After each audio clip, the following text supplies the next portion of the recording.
Speak for yourself, the most fearless show in sports. Coming up, we'll tell you if the Raptors choked away the series last night. But we start today with the Western Conference Finals. I want to offer a warning to Damian Lillard and the Portland Trail Blazers before tonight's Game 2 of the Western Conference Finals. There's a world of difference between Steph Curry's emotional maturity and Russell Westbrook's. This is important because Lillard and the Trail Blazers think the same ball of anger and hate that unraveled Westbrook and allowed the Blazers to vanquish the Thunder will do the same thing to Steph and the Warriors. Dame wants another personal feud with a point guard he believes is overrated. This is what's at the root of the Blazers' very public rejection of head coach Terry Stotts' game plan of not blitzing Steph Curry in pick-and-roll situations. It's what was at the root of Portland's sloppy, low-energy performance in Game 1. Dame Lillard wants to beat up Steph Curry. Dame wants to prove he's better than Steph a teeny bit more than he wants to beat the Warriors. Make no mistake, Lillard has convinced himself that beating up Steph is the key to beating the Warriors. But that's not what his head coach believes, especially while Kevin Durant is sidelined with a calf injury. Let's take a listen to what Dame and Stotts said after Game 1. We got to bring our guys up and run them off the line. And tonight we were, they were setting solid screens and they coming off, shooting practice shots. And, that's the last thing we need if we want to have any chance to, to beat this team. Houston had some success, trapping Steph and really getting out on him. Is this sustainable for you guys to keep dropping the big so far? Did they, I can't remember, when he had 33 in the second half, were they trapping then? Yes. They were? And he scored 33 in the second half? Yeah. Okay. Yeah, we'll look at that. All right, Lillard and Stotts clearly disagree. The Trailblazers have sided with their star point guard. Here's Mo Harkless's quote: "I don't think there's any way Steph should come off a pick and roll and have a clean look. We don't get that. Dame don't get that. CJ McCollum don't get that. There's no way the best shooter in the game should get that. We've just got to make it a little tougher on them coming off those screens, not let them get clean looks. I'm sure Coach will make an adjustment." Stotts has already started his backpedal. He apologized to the reporter who asked the original question after Game 1 and acknowledged he's reconsidering his Curry strategy. Stotts is giving in to his players. He's going to let his players fight Steph Curry. It's better than risking another internal mutant. It might be the only way to get the Blazers to play hard. Harkless said the Blazers have to tap into their anger, saying this: "We were at our best against OKC because we didn't like them. We played mad. It's fool's gold. OKC is one of the dumbest teams in basketball. Golden State is one of the smartest." Steph Curry scored one basket in the fourth quarter of Game 1. The Trailblazers didn't get blown out because Steph scored 36 points. They lost because they spent the entire night pouting over the game plan. They lost because Lillard turned the ball over 7 times. They lost because they're too worried about Steph's stat sheet. Stotts wants poor defending big man Enes Kanter on the floor because he's a rebounding machine. Stotts thinks the way to beat up Golden State is on the backboards. Tonight is going to be fascinating. Portland's going to play Dame's way. Will that be a better strategy than their coach's plan? All right, joining the desk now, NBA champion Stephen Jackson, Fox Sports Radio host Doug Gottlieb. Marcellus, I will start with you. Mistake for Terry Stotts to let his emotional players dictate the game plan. Absolutely not. Smart play right now. If you're in this moment going into Game 2, you saw that disengaged team go out there trying to fight through those screens up high, big man sagging, and they just look disinterested. So you know what? Coach is like, if you think I'm wrong, go out there in Game 2 and prove I'm wrong. I'll buy into what you guys need. As we are all taught collectively in sports, that effort is the greatest eraser. Like, okay, Coach, I messed up. I was supposed to have the B gap, or I was supposed to go out there and set the screen. But if I give you 100% effort, then that can make up for all my issues. So I think this is the game plan. Like, okay, I'll concede to you guys. Show me the effort. Let's see if we win. This is the part of the year where coaches really take players' opinion on defense and offense, especially in these series games. And it's always done after Game 2 when you lose because... After Game 1? After Game 1, excuse me, after Game 1. Thanks for correcting me. Because players know what they did wrong in Game 1, and they out there going through it. And a lot of times, Coach put game plans together. And one thing I used to like about Coach and Don Nelson, Before we practice the game plan, he come to his star players or the guys that's guarding the key guys. He come to them and ask them, what do you feel comfortable doing? How do y'all feel comfortable guarding this guy?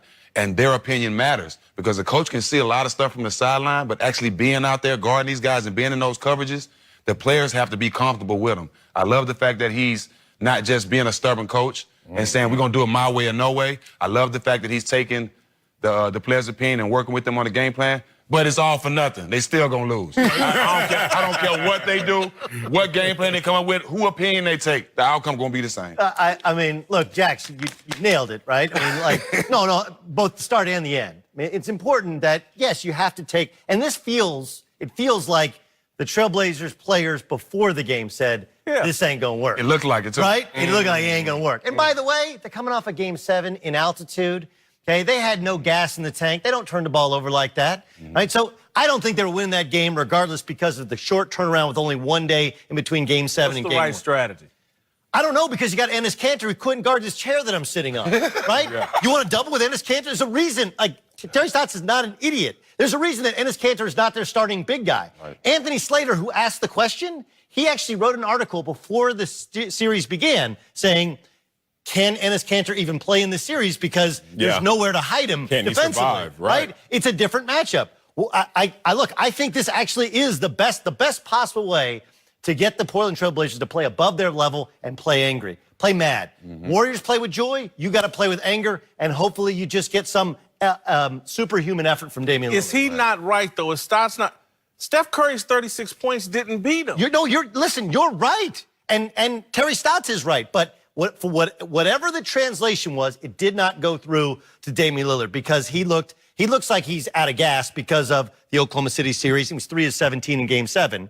But I think Terry Stotts' strategy is actually a good one. Like, he wants to go for 40, fine. Let's cut off everybody else. They only have one other dude in the court who can score. Houston didn't trap him, though. In that fourth quarter, Houston didn't trap him. You see, they switched everything. So it wasn't trapping in Houston when he got those points. So they need to try it because they weren't trapping him in the fourth quarter. And you need to try it because in the 6th game, Steph Curry shot 27% from 3 against Houston. So beating up Steph Curry is something that you need to go out there and try, especially if your players are engaged in that. And to call it emotional, to call it anything but just an assessment. And there have been many times I've sat in the game room watching film on a Monday after a game, and coach is like, my bad. I'm like, Coach, you didn't say that in Sunday from the 80,000 from millions. Right, No, exactly. But now you're bad. Exactly. Yeah. So sometimes as players make mistakes, let's call out a coach when he makes a mistake. And I like the fact that he's taking it back. And some of it is also Lillard was getting trapped at the other end. They're not good defenders. It doesn't make it like Damian Lillard is Tony Allen now. No, he's not. He's not a good defender. Damian Lillard is not overrated. He is properly rated. He's an all-star, okay, but he's not as good a defender as some of the elite point guards are. And he's not a great finisher. He's not as good at creating. He's slightly a lesser player than Steph Curry. He has the ability to look better than Russell Westbrook. There are things he does well and things he doesn't do well. But let's also remember, the makeup of this team is totally different than Houston. Houston has a bunch of like-sized dudes. They are solely built to beat the Golden State Warriors. Yes. And they almost did it. Right. That's not how Portland's beat. Portland has 2 scoring guards, Good point. and they try and put shooting all around it. It's a completely different construct of team. So the idea that they're going to do to Golden State what Houston was able to do, that's not looking at your personnel correctly. Let's go to this level then.